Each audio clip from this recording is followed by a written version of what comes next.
وہ کسی نہ کسی مصلحت کے تحت آئی ہیں، یعنی اس میں اللہ کی مرضی ہی شامل ہے۔ تو انہوں نے اس وقت کیا کیا، جتنی بھی مشکلیں ان کے اوپر آئیں انہوں نے ہمیشہ اس پر صبر کیا۔ اور جب ایک عام آدمی بھی صبر کرتا ہے اسی طرح اپنی مشکلوں اور اپنی تکلیفوں پہ، تو اس میں بھی کیا خصوصیات پیدا ہو جاتی ہیں، یہی پیغمبرانہ خصوصیات پیدا ہو جاتی ہیں۔ ہمیں اللہ کی ذات سے بدگمانی نہیں کرنی چاہیے کہ ہمیں اگر کوئی تکلیف پہنچے تو ہمیں یہ نہیں کہنا چاہیے کہ یہ میرے ساتھ ہی کیوں ہوا، یہ ہمارے ساتھ ہی کیوں ہوا۔ اور یہ جو کلمات ہیں یہ ناشکری کے اور یہ کفریہ کلمات ہوتے ہیں، تو ہمیں ان کو ادا نہیں کرنا چاہیے۔ تمام انبیاء سے 5 انبیاء جو ہیں وہ اولو العزم کہلاتے ہیں، کیونکہ ان کو اپنی قوم کی طرف سے شدید مخالفت کا سامنا کرنا پڑا اور انہوں نے راہ حق میں زبردست ثابت قدمی کا مظاہرہ کیا۔ ان کے نام ہیں حضرت نوح علیہ السلام، حضرت ابراہیم علیہ السلام، حضرت موسیٰ علیہ السلام، حضرت عیسیٰ علیہ السلام اور ہمارے آخری نبی حضرت محمد صلی اللہ علیہ وآلہ وسلم۔ تو اسی لیے اللہ تعالیٰ نے قرآن مجید میں فرمایا ہے کہ آپ صبر کیجیے جس طرح اولو العزم رسولوں نے کیا۔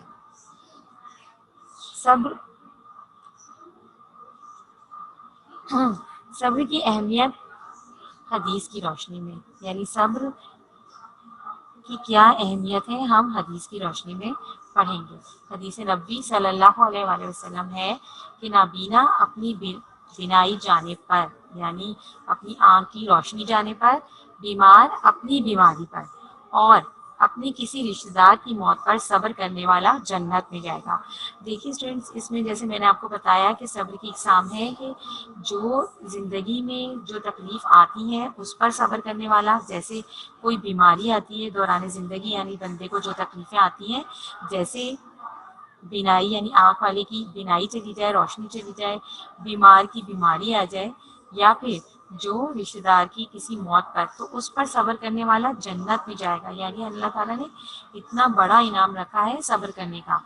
حضرت عبداللہ بن عباس رضی اللہ تعالیٰ سے روایت ہے کہ حضور اکرم صلی اللہ علیہ وسلم فرماتے ہیں، جو بندہ کسی جانی یا مالی مصیبت میں مبتلا ہو، یعنی اس کا کوئی جانی یا مالی نقصان ہو گیا ہو اور وہ کسی سے اس کا اظہار نہ کرے اور نہ ہی لوگوں سے شکوہ شکایت کرے، تو اللہ تعالیٰ کا ذمہ ہے کہ وہ اس کو بخش دیں گے۔ یعنی صبر کا اعلیٰ درجہ یہ ہے کہ اپنی مصیبت اور تکلیف کے وقت کسی سے اظہار نہ کریں، بلکہ خاموشی سے کسی سے شکوہ بھی نہ کریں، اور بلکہ خاموشی سے یہ سمجھ لیں کہ یہ جو کچھ بھی ہوا ہے یہ اللہ تعالیٰ کی طرف سے ہے، اور ہم اللہ تعالیٰ کی رضا اور ثواب کی نیت سے صبر کریں گے تو اللہ تعالیٰ جنت ضرور عطا فرمائے گا۔ ایک اور جگہ پر حدیث آتی ہے کہ حضرت ابو امامہ رضی اللہ تعالیٰ عنہ سے روایت ہے کہ حضور اکرم صلی اللہ علیہ وآلہ وسلم نے ارشاد فرمایا کہ اے فرزند آدم، اگر تو نے شروع صدمے میں صبر کیا اور میری رضا اور ثواب کی نیت کی تو میں نہیں راضی ہوں گا جنت سے کم اور اس کے صرف کوئی ثواب تجھے دیا جائے۔ یعنی جب کسی کو کوئی صدمہ پہنچتا ہے یا کوئی بھی تکلیف آتی ہے تو سب سے پہلے کیا ہوتا ہے، شروع میں جیسے ہی کوئی صدمہ پہنچتا ہے تو ویسے ہی ہم رونا پیٹنا چیخنا شروع کر دیتے ہیں۔ تو ساری بات کیا ہے کہ اصل میں ہمیں شروع میں ہی کیا کرنا چاہیے، صبر کا دامن ہاتھ سے نہیں چھوڑنا چاہیے۔ صدمے کے شروع کے وقت ہی بالکل اگر ہماری کوئی چیز گم ہو گئی ہو یا کسی کا انتقال ہو گیا ہو خدا نخواستہ، تو صدمے کے شروع میں ہی ہمیں کیا کرنا چاہیے، صبر کرنا چاہیے۔ اور صبر کس کی نیت سے کرنا چاہیے، اس نیت سے کہ اس میں اللہ کی رضا ہے اور ہمیں صبر کا ثواب ملے گا۔ بعد میں تو ہم لوگوں کو خود ہی صبر آ جاتا ہے، جیسے ہی 2-3 دن گزر جاتے ہیں تو ویسے ہی بندے کو صبر آ جاتا ہے۔ اسی لیے یہاں پر ارشاد ہے کہ اگر تم نے شروع صدمے میں صبر کیا اور میری رضا اور ثواب کی نیت کی تو میں نہیں راضی ہوں گا جنت سے کم اور اس کے سوا کوئی ثواب تجھے دیا جائے۔ یعنی اللہ تعالیٰ کی طرف سے اعلان فرمایا گیا ہے کہ اگر صاحب ایمان بندہ، یعنی کوئی بھی ایسا شخص جو ایمان جس کے دل میں ایمان ہو، وہ اللہ کی رضا اور ثواب کی نیت سے صبر کرے گا تو اللہ اس کو ضرور جنت عطا فرمائے گا۔ ڈیئر اسٹوڈنٹس، سب سے زیادہ تکلیفیں جو ہیں وہ ہمارے پیغمبروں نے اٹھائیں، جیسے ہم نے آپ کو بتایا کہ اولو العزم رسولوں نے صبر کیا، یعنی وہ رسول جو کہ بہت ثابت قدم رہے۔ کس چیز میں ثابت قدم رہے؟ اپنی راہ حق میں، یعنی انہوں نے اللہ کی راہ میں، اللہ کی اس میں جو بھی تکلیف اٹھائیں وہ اس میں ثابت قدم رہے۔ تو سب سے زیادہ جو پریشانیاں، جو تکالیف اٹھائیں وہ ہمارے پیغمبروں میں اٹھائیں، اور جنہوں نے سب سے زیادہ اٹھائیں اس میں سب سے پہلے نمبر پر حضرت محمد صلی اللہ علیہ وآلہ وسلم ہے۔ تو آج ہم پڑھیں گے حضرت محمد صلی اللہ علیہ وآلہ وسلم نے جو صبر کیا اپنی زندگی میں، یعنی اسوہ رسول حضور اکرم صلی اللہ علیہ وآلہ وسلم کی زندگی میں انہوں نے جو صبر کیا وہ کیا تھا۔ بے شک حضور اکرم صلی اللہ علیہ وآلہ وسلم کی زندگی صبر و تحمل کا بہترین نمونہ ہے، یعنی آپ کی پوری زندگی جو ہے وہ صبر کرتے ہوئے گزری۔ جو تکالیف آپ کو آئیں، بے شمار مواقع ایسے آئے کہ آپ صلی اللہ علیہ وآلہ وسلم کو صبر کا دامن ہاتھ سے نکلتا ہوا محسوس ہوا، لیکن آپ صلی اللہ علیہ وآلہ وسلم نے ہمیشہ صبر سے کام لیا، حتیٰ کہ انہوں نے اپنے جانی دشمن کو بھی معاف فرما دیا۔ سب سے پہلے تو آپ صلی اللہ علیہ وآلہ وسلم کی پیدائش سے پہلے ہی آپ صلی اللہ علیہ وآلہ وسلم کے والد کا انتقال ہو گیا۔ ابھی 6 سال کے ہی تھے کہ والدہ کا سایہ سر سے اٹھ گیا، یعنی جو پیار اور محبت والدین کی طرف سے ملتا ہے وہ حضور اکرم صلی اللہ علیہ وآلہ وسلم کو نصیب نہیں ہوا، لیکن آپ صلی اللہ علیہ وآلہ وسلم نے پھر بھی صبر کیا۔ اس کے بعد ان کے دادا نے آپ صلی اللہ علیہ وآلہ وسلم کی پرورش کی، لیکن دادا کی شفقت بھی زیادہ دیر ساتھ نہ رہی۔ اس کے بعد دادا کے انتقال کے بعد ان کے چچا ابو طالب، جو کہ حضور اکرم صلی اللہ علیہ وآلہ وسلم کو اپنے بیٹوں سے بھی زیادہ چاہتے تھے، انہوں نے حضور اکرم صلی اللہ علیہ وسلم کی پرورش کی، لیکن ان کے انتقال میں بھی حضور اکرم صلی اللہ علیہ وآلہ وسلم نے بہت اعلیٰ صبر کا مظاہرہ کیا۔ حضور اکرم صلی اللہ علیہ وآلہ وسلم کو آغاز اسلام ہی سے، یعنی جب انہوں نے اسلام کی تبلیغ شروع کی، جب لوگوں کو اسلام کے بارے میں انہوں نے بتانا شروع کیا، تو جو مکہ کے کفار تھے انہوں نے حضور اکرم صلی اللہ علیہ وآلہ وسلم کو طرح طرح کی اذیتیں دینی شروع کی، یعنی انہوں نے ان کو بہت پریشانی میں مبتلا رکھا۔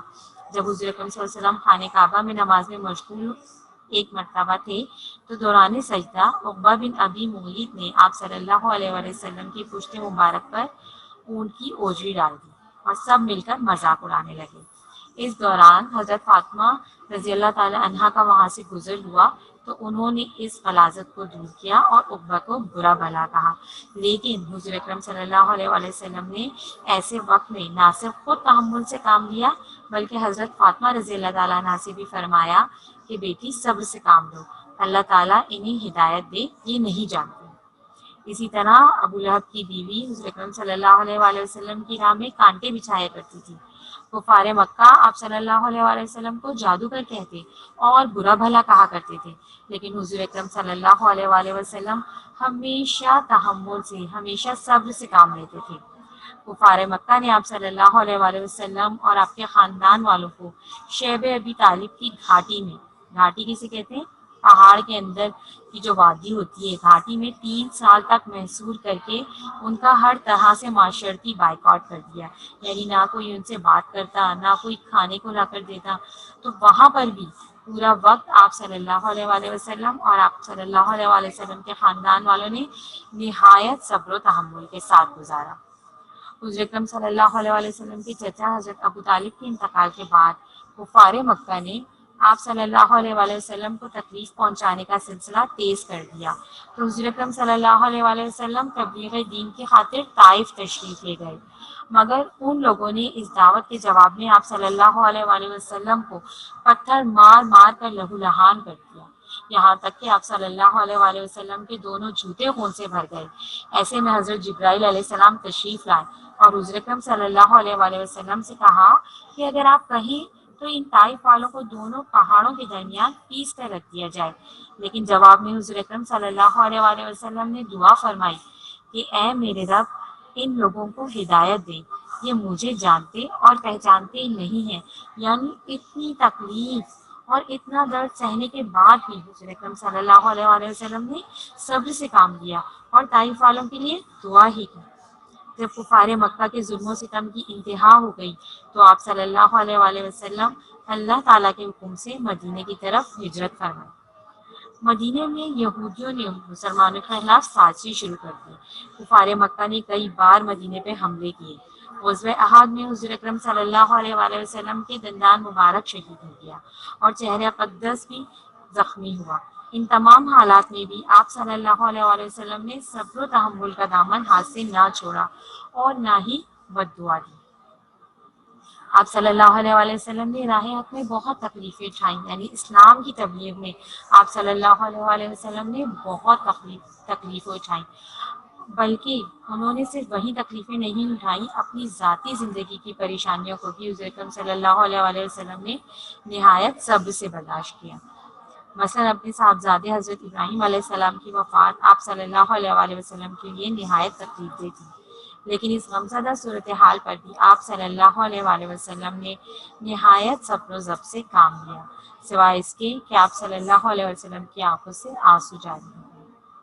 حضرت حمزہ رضی اللہ تعالیٰ عنہ حضور اکرم صلی اللہ علیہ وآلہ وسلم کے چچا تھے، جن کو کفار نے غزوہ احد میں نہایت بے دردی سے شہید کیا۔ یہ منظر نہایت دل دکھانے والا تھا۔ ایسے منظر میں جبرائیل علیہ السلام حضور اکرم صلی اللہ علیہ وآلہ وسلم کے پاس آئے اور یہ آیت نازل ہوئی۔ ترجمہ: اور اگر تم ان کو تکلیف دینا چاہو تو اتنی ہی تکلیف دو جتنی تکلیف تمہیں ان سے پہنچی، اور اگر صبر کرو تو وہ صبر کرنے والوں کے لیے بہت اچھا ہے۔ لیکن آپ صلی اللہ علیہ وآلہ وسلم نے بدلہ لینے کے بجائے صبر و تحمل کو ترجیح دی۔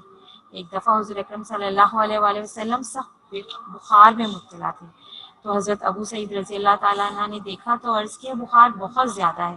اس پر حضور اکرم صلی اللہ علیہ وآلہ وسلم نے فرمایا، ہم انبیاء علیہ السلام پر ہر آزمائش بہت سخت ہوتی ہے اور ہمارے لیے اجر بھی دگنا ہوتا ہے۔ نبی کریم صلی اللہ علیہ وآلہ وسلم نے زندگی کے ہر معاملے میں صبر کیا، جس سے ہمیں یہ سبق ملتا ہے کہ ہم تمام مشکلات اور تمام جتنی بھی مصیبتیں ہمیں آتی ہیں، ہم ان پر کیا کریں؟ صبر و تحمل سے کام لیں، تاکہ اللہ تعالیٰ ہم سے راضی ہو جائے، ہمارے درجات میں اضافہ ہو، ہمارے گناہوں کی بخشش ہو۔ آپ صلی اللہ علیہ وآلہ وسلم نے فرمایا، صبر کی توفیق سے بہتر کوئی نعمت نہیں۔ لیکن انسان کیا غلطی کرتا ہے؟ انسان ہمیشہ اپنی اس کے خلاف کیا کرتا ہے؟ صبر کا مظاہرہ نہیں کرتا، بلکہ کس کا مظاہرہ کرتا ہے؟ بے صبری کا مظاہرہ کرتا ہے، حالانکہ وہ جانتا ہے کہ اللہ تعالیٰ کے احکامات اور شریعت پر ثابت رہنا اور شیطان کے بہکاوے سے خود کو بچانا کیا ہے؟ صبر ہے، لیکن پھر بھی وہ کیا کرتا ہے؟ بے صبری کا مظاہرہ کرتا ہے۔ پریشانیوں اور رنج و غم کو برداشت کرنے کے بجائے اپنی قسمت کو برا بھلا کہتا ہے، اللہ تعالیٰ سے بدگمان ہو جاتا ہے اور اللہ تعالیٰ کے بتائے ہوئے قانون کے عمل کرنے کے بجائے شیطان کی باتوں پر عمل کرنا شروع کر دیتا ہے، یعنی وہ واویلا مچانا شروع کر دیتا ہے، رونا پیٹنا شروع کر دیتا ہے اور یہ شکوہ شروع کر دیتا ہے کہ یا اللہ یہ سب ہمارے ساتھ ہی کیوں ہوا اور یہ سب ہمیں ہی کیوں ہوا۔ تو یہاں پر کیا کرتا ہے؟ بے صبری کا نتیجہ کرتا ہے، بے صبری کرتا ہے۔ تو بے صبری کا نتیجہ کیا ہوتا ہے؟ کہ اللہ تعالیٰ کی ناراضگی ہے اور پھر جہنم کا راستہ ہے۔ جبکہ مومن اس کو کیا کرنا چاہیے؟ مومن کو جو بھی فکر و غم اور تکلیف پہنچتی ہے، حتیٰ کہ اسے کانٹا بھی چبھتا ہے تو اللہ تعالیٰ اس کی غلطیاں معاف فرما دیتا ہے۔ تو پھر ایک مومن کو کیا کرنا چاہیے؟ اس کو کیا کرنا چاہیے؟ بہترین صبر کا مظاہرہ کرنا چاہیے، اور بہترین صبر کا مظاہرہ اس کے نتیجے میں مومن کو کیا ملے گا؟ جنت کا انعام۔ ایک تو اللہ تعالیٰ کی رضا کہ اللہ خوش ہوئے کہ میرے بندے نے جو بھی تکلیف میری طرف سے اس کو پہنچی ہے اس پر اس نے صبر کا دامن ہاتھ سے نہیں چھوڑا، اور دوسری بات کیا ہے کہ جنت کا انعام ہے۔ اور جو بے صبری کرے گا، بے صبر ہوگا، اللہ تعالیٰ سے شکوہ کرے گا، اللہ تعالیٰ سے شکایت کرے گا، تو اس کے نتیجے میں کیا ہے؟ ناراضگی اور جہنم ہے۔ اللہ تعالیٰ نے صبر کرنے والوں کو خوشخبری دی ہے، ان اللہ مع الصابرین، یعنی بے شک اللہ صبر کرنے والوں کے ساتھ ہے۔ تو پیارے طلباء و طالبات، ہمیں کیا چاہیے؟ ہمیں چاہیے کہ جو بھی مصیبتیں اور پریشانیاں ہمیں زندگی میں آ رہی ہیں، اللہ کی راہ میں ہمیں مل رہی ہیں، کوئی بھی پریشانیاں ہمارے پاس ہیں یا ہمارے حالات بہت برے ہیں، تو ہمیں زیادہ سے زیادہ اللہ تعالیٰ کی عبادت اور اطاعت کرنی چاہیے، سچی توبہ کریں اور استغفار پڑھیں، اور صبر کا دامن ہاتھ سے نہیں چھوڑیں۔ یہ آپ لوگوں کا صبر کا چیپٹر تھا جو کہ مکمل ہو گیا ہے۔ اب ہم دوسرا چیپٹر اسٹارٹ کر رہے ہیں جس کا نام ہے حضرت داؤد علیہ السلام۔ حضرت داؤد علیہ السلام آپ کی بک کے صفحہ نمبر 54 میں موجود ہے۔ حضرت داؤد علیہ السلام کے بارے میں پڑھتے ہیں۔ حضرت داؤد علیہ السلام حضرت یعقوب علیہ السلام کی اولاد میں سے تھے۔ حضرت داؤد علیہ السلام فلسطین کے ایک شہر بیت الحم میں پیدا ہوئے۔ آپ علیہ السلام 8 بھائیوں میں سب سے چھوٹے بھائی تھے۔ بھیڑ بکریاں چراتے تھے اور طاقتور تھے، اور اتنے طاقتور تھے کہ اگر شیر بھی ان کی بکریوں پر حملہ کرتا تو اسے اپنے ہاتھ سے مار ڈالتے تھے۔ حضرت داؤد علیہ السلام فلاخن چلانے کے ماہر تھے۔ فلاخن کیا ہوتا ہے؟ فلاخن پرانے زمانے کا ایک ہتھیار ہوتا تھا جس میں چھوٹے چھوٹے پتھروں سے تھیلی بھری ہوتی تھی اور اس کو گھما کر پوری طاقت پر دشمن پر پھینکا جاتا تھا۔ تو حضرت داؤد علیہ السلام اتنی قوت سے فلاخن پھینکتے تھے کہ جس چیز پر بھی گرتا وہ ریزہ ریزہ ہو جاتا۔ اللہ تعالیٰ نے بنی اسرائیل کو بہت نعمتیں دی، لیکن اس نے نافرمانی اور ناشکری کو دیکھ کر اللہ تعالیٰ نے ان پر کافروں کو مسلط کر دیا۔ کافروں کا فوج کا سپہ سالار جالوت تھا، جو بہت ہی دیویکل اور جنگ کا ماہر تھا۔ اس نے بنی اسرائیل پر بار بار حملے کر کے ان کا قتل و عام کر دیا۔ اسرائیل کو حضرت طالوت کی قیادت عطا فرمائی۔ اب جالوت کی فوج سے حضرت طالوت کی فوج کا مقابلہ تھا۔ جالوت پر حملہ کرنے سے پہلے اللہ تعالیٰ نے حضرت طالوت کی فوج کا امتحان لیا، جس سے ان میں مقابلہ کرنے کی ہمت ختم ہوئی اور وہ بھاگ کھڑے ہوئے۔ صرف 313 سپاہی حضرت طالوت کے ساتھ میدان جنگ پہنچے۔ جالوت کی فوج ان کی اتنی کم تعداد دیکھ کر حیران ہوئی۔ کتنے سپاہی تھے؟ صرف 313۔ حیران تھی کہ انہیں میدان جنگ میں آنے کی ہمت ہی کیسے ہوئی۔ جالوت نے مقابلے کی دعوت دی۔ حضرت داؤد علیہ السلام کے بڑے بھائی حضرت طالوت کی فوج میں شامل تھے۔ تو حضرت داؤد علیہ السلام اپنے والد کے حکم سے کھانے پینے کی چیزیں جب میدان جنگ پہنچے لے کر، تو انہوں نے دیکھا کہ جالوت جو ہے وہ مقابلے کے لیے للکار رہا ہے۔ تو وہ اپنے بڑے بھائی جو کہ حضرت طالوت کی فوج میں شامل تھے ان کے پاس پہنچے اور ان سے کہا کہ وہ حضرت طالوت سے اجازت لے کر انہیں بھی مقابلہ کرنے کی اجازت دیں۔ پہلے تو حضرت طالوت انہیں دیکھ کر ہچکچائے کہ یہ تو بہت ہی کم عمر ہے، لیکن جب انہوں نے بتایا کہ وہ کتنے طاقتور ہیں کہ وہ شیر پر حملہ کر دیتے ہیں اور اپنے ہاتھوں سے ہی مار ڈالتے ہیں، تو حضرت طالوت نے ان کی ہمت کو دیکھ کر انہیں اجازت دے دی۔ حضرت داؤد کے ہاتھ میں فلاخن تھی۔ انہوں نے فلاخن میں پتھر رکھ کر اس زور سے پھینکا کہ جالوت کی پیشانی کی ہڈی تو ٹوٹ کر 2 ٹکڑے ہو گئے اور وہ منہ کے بل زمین پر گر گیا اور مر گیا۔ اس طرح حضرت طالوت کی فوج نے دشمن پر حملہ کر کے فتح حاصل کر لی۔ قرآن پاک میں ہے کہ اے داؤد علیہ السلام، ہم نے آپ کو ملک میں نائب کیا، سو آپ حکومت کیجیے لوگوں میں انصاف سے، اور اپنی نفسانی خواہش کی پیروی نہ کیجیے جو آپ کو بھٹکا دے اللہ کی راہ سے۔ جو لوگ اللہ کی راہ سے بھٹکتے ہیں ان کے لیے سخت عذاب ہے، اس لیے انہوں نے حساب کے دن کو بھلا دیا ہے۔ حضرت داؤد علیہ السلام کو نبوت اور آسمانی کتاب زبور عطا ہوئی۔ آپ علیہ السلام کو اللہ نے نبوت کے ساتھ بادشاہت بھی عطا کی۔ آپ علیہ السلام بہت عبادت گزار تھے۔ اللہ تعالیٰ نے آپ علیہ السلام کو بہت خوبصورت آواز دی تھی۔ جب آپ زبور پڑھتے تو ان کی خوش الحانی سے، یعنی اتنی اچھی طرح سے قرآن پاک پڑھنے سے بہتا پانی تھم جاتا، جانور اور پرندے قریب آ کر بیٹھ جاتے اور زبور سنتے، پہاڑ حرکت میں آ جاتے اور ان کے ساتھ تسبیح میں شریک ہو جاتے۔ اللہ تعالیٰ نے قرآن پاک میں ارشاد فرمایا کہ ہم نے پہاڑوں کو اس کے تابع کر رکھا تھا کہ اس کے ساتھ شام کو اور صبح کو تسبیح خوانی کریں، اور پرندوں کو بھی جمع ہو کر سب کے سب اس کے فرما بردار رہتے۔ یعنی ان کی آواز اتنی زیادہ خوبصورت تھی کہ جب وہ زبور پڑھا کرتے تو جانور بھی اور پرندے بھی ان کے ساتھ آ کر بیٹھ جاتے۔ اللہ تعالیٰ نے حضرت داؤد علیہ السلام کو علم و حکمت سے بھی نوازا۔ حضرت داؤد علیہ السلام کی حکمت سے بنی اسرائیل کا شمار جلد ہی دنیا کی مہذب اقوام میں ہونے لگا۔ آپ علیہ السلام نے بہت سارے علاقے فتح کیے، شرعی حدود جاری کی، کافروں سے جہاد کیا۔ اللہ تعالیٰ نے آپ علیہ السلام کو زبردست حکمت عطا کی، یعنی بہت ذہانت عطا کی۔ قرآن پاک میں ہے، اور ہم نے ان کی سلطنت کو مضبوط کیا اور ان کو حکمت عطا کی اور بات کا فیصلہ کرنا سکھایا۔ دوسرا معجزہ جو کہ حضرت داؤد علیہ السلام کا تھا وہ یہ تھا کہ ان کے ہاتھ میں لوہا موم کی طرح نرم ہو جاتا۔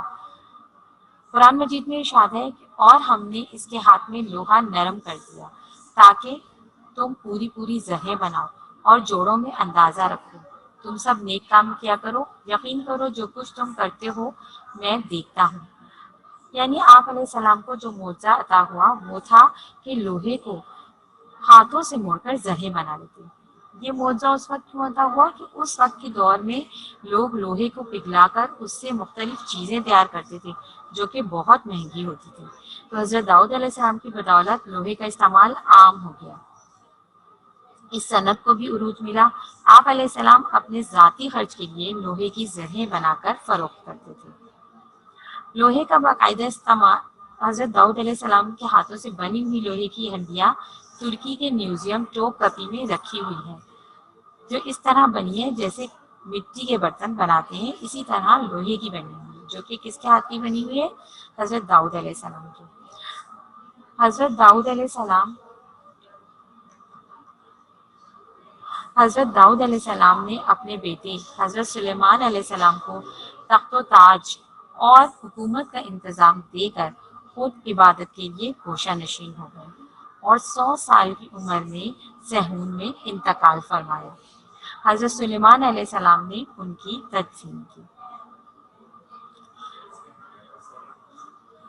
عزیز طلبہ طالبات، یہ آپ کے 2 چیپٹر تھے۔ حضرت داؤد علیہ السلام یہاں پر مکمل ہو گیا۔ اب میں آپ کو ہوم ٹاسک دے رہی ہوں جو کہ صبر کے لیکچر سے بھی ہے اور حضرت داؤد علیہ السلام کے لیکچر سے بھی ہے۔ ہوم ٹاسک ہے آپ کا صبر کے معنی اور مفہوم بیان کریں۔ سوال نمبر 2 ہے بے صبری کرنے کا نتیجہ کیا ہوگا۔ سوال نمبر 3 ہے حضور اکرم صلی اللہ علیہ وآلہ وسلم کا صبر و تحمل بیان کریں۔ سوال نمبر 4 ہے حضرت داؤد علیہ السلام کے معجزات تحریر کریں۔ یہ آپ کا ہوم ورک ہے۔ آپ نے دونوں چیپٹرز کی الگ الگ ہیڈنگ ڈالنی ہے اور سوال جواب اس کے لکھنے ہیں۔ یہ آپ کا ہوم ورک ہے۔ ہر چیپٹر کو آپ نے توجہ سے پڑھنا ہے اور اس کی تیاری کرنی ہے۔ یہ آپ کا گھر کا کام تھا۔ امید ہے آپ لوگوں کو آج کے لیکچر میں کوئی مشکل نہیں ہوگی، کیونکہ 2 چیپٹر تھے آپ کے پاس، حضرت داؤد علیہ السلام اور صبر۔ اپنا خیال رکھیے گا، اپنی صفائی کا خیال رکھیے گا۔ اللہ حافظ۔